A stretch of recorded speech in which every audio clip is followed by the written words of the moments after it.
How could someone witness one of God's greatest miracles and still wanna give up? Meet Elijah.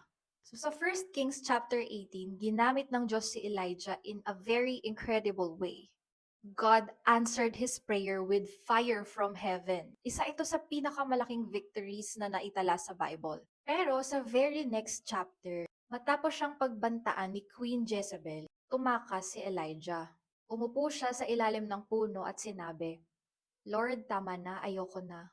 Please take my life. Samantalang parang kahapon lang, he is the most victorious man. So at first glance, parang ang bilis niyang mawala ng pag-asa. Pero what if God is showing us something deeper? This story illustrates a pattern that many psychologists observe after prolonged stress and emotional exhaustion.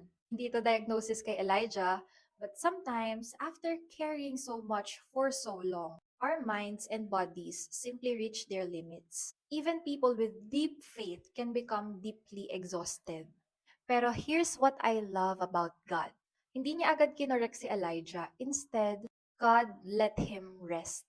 He gave him food, he let him sleep, and only after taking care of him, doon lang siya nagsalita.